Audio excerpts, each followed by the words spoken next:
Assalamualaikum warahmatullahi wabarakatuh. Perkenalkan, nama saya Rahmayani dengan NIM 3212411020. Saya dari kelas A PPKN Stambul 2021, Fakultas Ilmu Sosial Universitas Negeri Medan. Baik, kali ini saya akan menjelaskan mengenai sejarah dan perkembangan hukum Islam di Indonesia. Mari kita simak penjelasan saya berikut ini.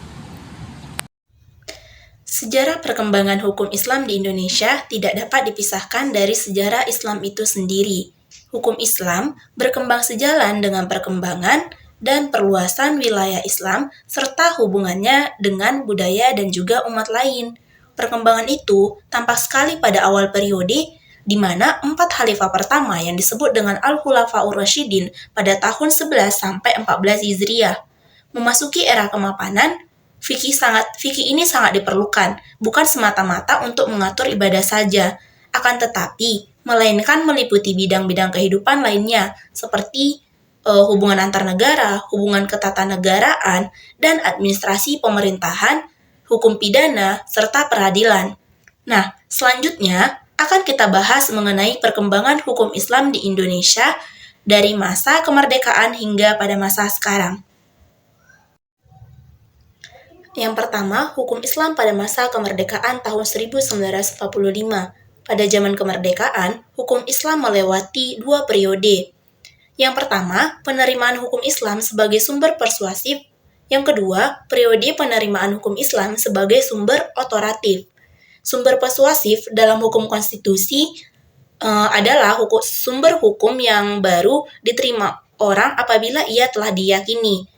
Nah, sedangkan dalam konteks hukum Islam, Piagam Jakarta sebagai salah satu hasil sidang BPUPKI merupakan sumber persuasif dari Undang-Undang Dasar 1945, yang mana selama 14 tahun, hukum Islam baru menjadi sumber autoratif atau disebut dengan sumber hukum yang telah mempunyai kekuatan hukum dalam hukum tata negara ketika ditempatkannya Piagam Jakarta dalam Dekret Presiden Republik Indonesia pada tanggal 5 Juli 1959, sebagaimana dapat kita simak bahwasanya dalam konsideran dekret tersebut bahwa kami berkeyakinan bahwa Piagam Jakarta tertanggal 22 Juni 1945 menjiwai Undang-Undang Dasar 1945, yang mana merupakan suatu rangkaian kesatuan dalam konstitusi tersebut.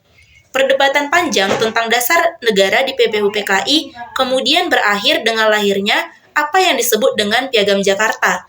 Kalimat kompromi paling penting Piagam Jakarta terutama ada pada kalimat negara berdasarkan atas ketuhanan dengan kewajiban menjalankan syariat Islam bagi para pemeluk-pemeluknya.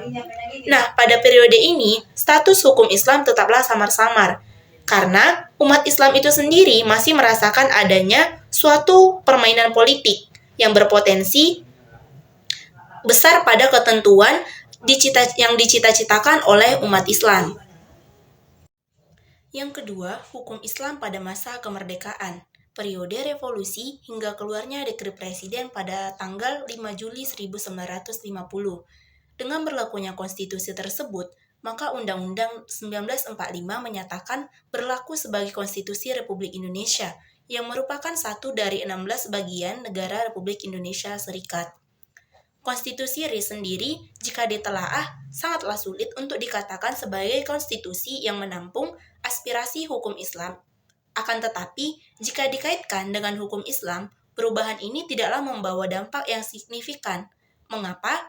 Sebab ketidakjelasan posisinya masih ditemukan, baik dalam muqaddimah maupun batang tubuh Undang-Undang Dasar, sementara pada tahun 1950. Kecuali pada pasal 34 yang rumusannya sama dengan pasal 29 Undang-Undang Dasar 1945, bahwa negara berdasarkan ketuhanan yang Maha Esa dan jaminan negara terhadap kebebasan setiap penduduk menjalankan agamanya masing-masing. Juga pada pasal 43 yang menunjukkan keterlibatan negara dalam urusan-urusan keagamaan. Kelebihan lain dari Undang-Undang Dasar sementara pada tahun 1950 ini adalah dengan terbukanya peluang untuk merumuskan hukum Islam dalam wujud peraturan dan undang-undang. Selanjutnya akan kita bahas mengenai sejarah yang ketiga, yaitu yaitu hukum Islam di era Orde Lama dan juga Orde Baru.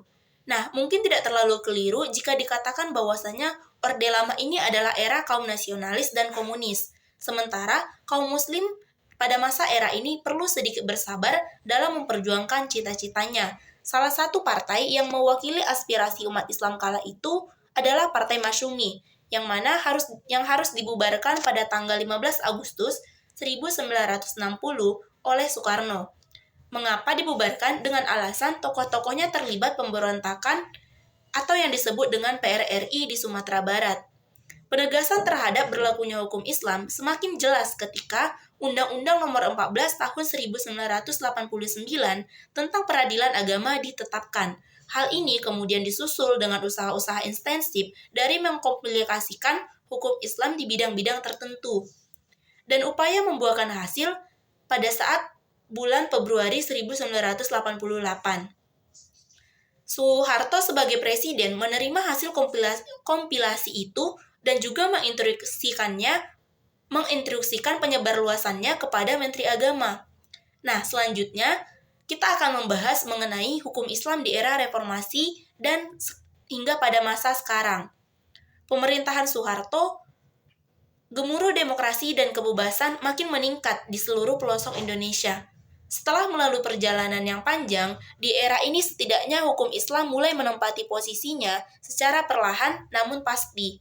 Lahirnya ketetapan MPR nomor 3/MPR/2000 tentang sumber hukum dan tata urutan peraturan perundang-undangan semakin membuka peluang lahirnya aturan undang-undang yang berlandaskan hukum Islam. Terutama pada pasal 2 ayat 7, yang mana pasal ini menegaskan bahwasanya ditampungnya peraturan daerah yang didasarkan pada kondisi khusus dari suatu daerah Indonesia dan bahwa peraturan itu dapat mengesampingkan berlakunya suatu peraturan yang bersifat umum. Nah, lebih dari itu, di samping peluang yang semakin jelas, upaya konkret merealisasikan hukum Islam dalam wujud undang-undang dan juga peraturan telah membuahkan hasil yang nyata pada masa era ini. Hal ini dibuktikan dengan adanya bukti nyata pada Undang-Undang Nomor 32 Tahun 2004 dan Konun Provinsi Nanggro Aceh Darussalam serta Pelaksanaan Syariat Islam Nomor 11 Tahun 2002, Undang-Undang Republik Indonesia Nomor 3 Tahun 2003, yang mana hal ini berkaitan dengan perubahan atas Undang-Undang Nomor 7 Tahun 1989.